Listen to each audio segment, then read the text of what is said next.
गंदे दोस्त बनाना, और दोस्त का मतलब गंदे आचरणों को शिक्षा देना, गंदे आचरणों में उतर जाना, वो दोस्त नहीं, वो भारी दुश्मन है।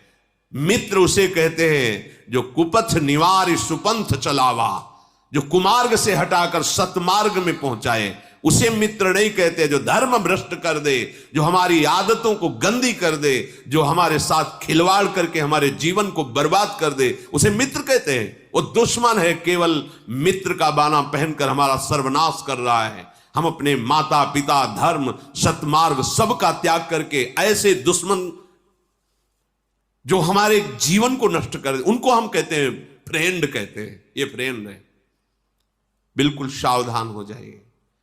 ये मनोरंजन नहीं है भैया, जहां मन आया, जैसे मन आया वैसे हम बेविचार कर रहे हैं, वैसे हम, वो दुर्गति होगी कि भोग नहीं पाओगे, चाहे कोई भी हो। ध्यान रखना, एक एक कर्म वो बिल्कुल तैयार, ताजा, स्वस्थ होकर बैठा हुआ है। समय आने दो, आपको जब भोग मिलेगा उसका, तब आपको समझ में आ जाएगा।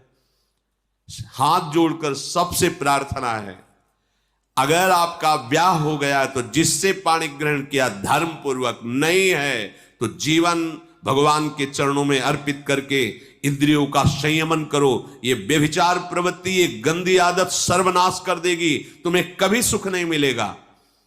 और एक खास बात, जब आप धर्म से विषय सेवन करोगे तो आपको उससे वैराग्य हो जाएगा। देख लेना, बात लिख लेना, क्योंकि उसमें सुख नहीं है। जहां धर्म पूर्वक आप थोड़ा समय व्यतीत किए तो आपको लगेगा कि मन कहेगा दूसरे की कोई रास्ता नहीं, वो वैराग्य को प्राप्त हो जाएगा। ये सीमित करने के लिए, विषयों को सीमित करके उनका त्याग करने के लिए बहुत जरूरी है धर्म पूर्वक चलना। और जो इस व्यभिचार प्रवृत्ति में कि धन है तो सब कुछ कर सकते हैं, कर लो, छूट है, खेत है, जो चाहो बोलो, लेकिन जब फसल काटने का नंबर आएगा तब तुम्हारे होश उड़ जाएंगे कि तुमने क्या फसल की है। अगर सुखी रहना है, देखो आप समझते हो कि इसमें क्या हिंसा, वो राजी हम राजी हैं, इसमें हिंसा है, कोई पाप है, लेकिन बीच में धर्म है। तुम्हारे राजी होने से नहीं है, तुम्हारे सामने धर्म है, धर्म खड़ा है। तुम्हारा धर्म क्या कहता है उसके अनुसार चलो। अगर धर्म को तुमने नहीं देखा तो अधर्म, अधर्म का फल नरक और दुख, रोग, नाना प्रकार की पीड़ाएं, संकट, भय। प्रायः मानसिकता में प्रसन्नता नहीं दिखाई देती। आप देखो, एक प्रसन्नता, खिला हुआ चेहरा, स्वस्थ शरीर, मन प्रसन्न नहीं दिखाई देता। मुरझाया, एक जला हुआ, ऐसा लगता है जैसे मकान में आग लग जाए, फिर उसके दर्शन करो तो कैसा लगता है, ऐसे ही लगता है। क्यों? क्योंकि आप मनोरंजन में इतने नीचे उतर चुके कि अपने धर्म का नाश कर दिया, सुकृत का नाश कर दिया, पवित्रता का नाश कर दिया। अब आपका जीवन केवल मृत जीवन है। मृत जीवन, जीते हुए भी मरे हो। जिन हरि भगत हृदय नहीं आनी, जीवित सब समान प्राणी। तुम्हारे अंदर धर्म नहीं रह गया, सत्य नहीं रह गया, भगवत आचरण नहीं रह गए, भगवत आश्रय नहीं रह गया, तो तुम्हारा जीवन क्या? मृत जीवन है। अमृत तो नामामृत है, रूपामृत है, लीलामृत है, चरितामृत है। ये सत्संग क्यों सुना जाता है? हमें क्या करना चाहिए, क्या नहीं करना चाहिए पता चले। जिनके कानों में सत्संग पड़ रहा है, हाथ जोड़कर प्रार्थना करते हैं, अपने ही धर्म से इस विषय का सेवन करोगे तो आपको भगवत प्राप्ति के योग्य वो विषय भोग भी बना देगा। और धर्म विरुद्ध आचरण करोगे तो फिर नष्ट हो जाओगे। फिर चाहे जहां आशीर्वाद मांगने जाओ, आशीर्वाद से काम नहीं चलता, आशीर्वाद से काम नहीं चलता। रावण कोई छोटा मोटा नहीं, ना तो बलवान ना तो विद्वान, कि छोटा विद्वान हो छोटा बलवान हो। जैसा स्तोत्र भगवान शंकर का रचा, बिरला ही कोई रचने वाला होगा जो तांडव रचा है। और जैसा भगवान शिव की उपासना करने वाला कोई साधारण पुरुष नहीं है। लंका में विराजमान करके महादेव जी की उपासना, और महादेव जी ही हनुमान जी का रूप रख के पहली विनाश लीला उसकी की।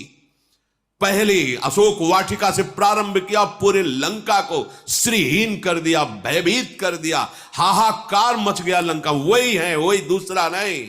जिन शिव की आराधना की और अधर्माचरण, चरित्र बिगाड़ लिए, तो वही शंकर हनुमान जी के रूप में उसका सर्वनाश का प्रारंभ उन्होंने ही किया। और कह रहे थे सिया जी से, वाल्मीकि रामायण में पढ़ा है कि माता केवल प्रभु ने आदेश नहीं किया, ने घूंसों से इसके 10 खोपड़ियों को फोड़ करके और इसकी स्त्रियों को बंदी बना करके और आपको पीठ में बैठाल कर अभी श्री राम के पास पहुंचा दो।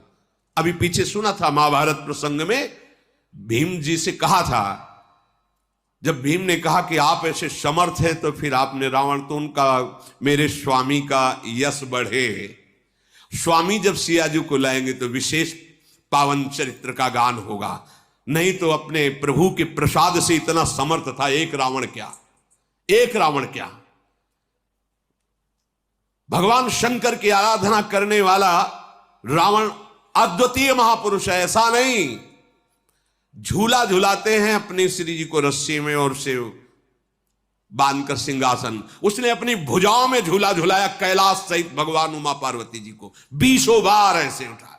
कोई साधारण भक्त नहीं है, वैसे भी भगवत पार्षद है, हरि का जय विजय है, लेकिन आप देखो चरित्र बिगड़ गया तो वही आराध्य देव उसका सर्वनाश कर रहे हैं, वही आराध्य देव सर्वनाश कर रहे हैं। इस बात को पकड़ो। आप सोचोगे कि मनोरंजन नहीं है, ये धर्म का तुम त्याग करोगे तो फिर तुम किसी काम के नहीं रह जाओगे। और भागे घूमो जंतुर बंधाने के लिए, तो तुम्हारे इस सृष्टि में कोई जंतुर बना ही नहीं कि तुम्हें बचा सके। और अगर धर्म से चलोगे, नाम जप करोगे, पवित्र आचरण रखोगे, तो तुम्हें किसी से आशीर्वाद मांगने की जरूरत नहीं है। हर ऋषि महात्मा का आशीर्वाद आपको घेर लेगा, जाके जहां भी होगे वहीं आपको सपोर्ट करेगा। आप समझो, जैसे माता से आशीर्वाद मांगने की जरूरत नहीं होती, उसका हृदय बरसता रहता अपने पुत्र पर, ऐसे भगवत प्रेमी महात्माओं का हृदय बरसता रहता है। सर्वे भवन्तु सुखिना सर्वे सन्तु निरामयाः सर्वे भद्राणि पश्यन्तु मां कश्चित् दुख भाग भवेत्। पूरी सृष्टि में किसी को दुख ना हो, ऐसा महात्माओं का हृदय होता है। करो बुरे आचरण और इसके बाद सोचो कि मैं आशीर्वाद थोड़ा 2-4 सेव संतरा देके नहीं होने वाला। धर्म आचरण करो। जननी सम जानहि पर नारी, धन पराए बिसते बिस भारी। एक बार गांव में जब थे तो 100 रुपया का कुछ बेचा गया था अनाज, किसान आदमी के यहां यही था। तो 110 रुपए आ गए थे 10-10 रुपए में। जब वहां घर में बोले 110, खड़े तुरंत जाके उसको वापस करो, वापस करोगे तभी वापस करो, जाके चल के जाके पूरे दिखा के कि 100 ये 10 एक्स्ट्रा आप वापस। क्या पवित्रता, कितनी पवित्रता कि ऐसे पीछे समय में, आज के 40-45 वर्ष पीछे समय में, जब अनाज बेच करके 100 रुपए का अनाज ढेर सारा बिकता था, उस समय 10 रुपया मिलना मतलब काफी लाभ की बात है। उसने तो दे दिया, ले आए। धन पराए बिसते बिस, वापस करो जाके, 10 ज्यादा आ गए, जाओ उनको बोलो, जाके दिखाओ जा करके कि ये देखो 100 है और 10 आपने ज्यादा दिए, वापस करके आओ। आज हम धन चाहिए, क्या करेगा? सर्वनाश करेगा, वही तुम्हारी हानि कर देगा। ये धर्मात्मा जन पागल थोड़ी थे कि वापस करो, नहीं। क्यों? वो आएगा तो बुद्धि भ्रष्ट करेगा, कहीं ना कहीं हानि पैदा कर देगा। तब संतानें प्रकट होती, धर्मात्मा, महात्मा, देशभक्त, ज्ञान विज्ञान संपन्न। अब छोटे से बच्चे हैं, मोबाइल है, सर्च कर रहे हैं, देख रहे हैं। जो बड़ों को ज्ञान नहीं था उस अवस्था में, अब छोटे बच्चों को सब ज्ञान हो गया है। बड़ा बड़ा भयावह समय आ रहा है। ये मोबाइल ऐसा नाश कर रहा है नई पीढ़ी को, कैसे तुम्हें बताएं। यदि इसमें सद्गुण भी दिया है तो दुर्गुण भी महाभरा हुआ है। सद्गुण, आप कहीं विश्व में बैठकर भगवत चर्चा सुन सकते हैं, किसी भी महात्मा की परम मनोहर वाणी, सत्यवाणी, प्रिय वाणी, हितकारी वाणी सुन सकते हैं, कोई भी आप भगवत लीला चरित्रों का। लेकिन उसका जो विपक्ष है बहुत जोरदार है। एकांत में नवयुवक, कोई बिरला ही सत्संग सुनेगा, नहीं तो वही कुमार्गगामी बातें। घर बैठे देख लो संसार के चरित्र, फिर उनका मनन होगा, चिंतन होगा, फिर वही क्रिया में उतरेगा तो राक्षसी भाव आ जाता है। सावधान। सबसे प्रार्थना है इसको मनोरंजन न समझा जाए। बेविचार प्रवृत्ति समस्त सुकृतों का नाश करके दुर्गति प्रदान करती है। एक सीमा में इसको रखा गया है, अगर सीमा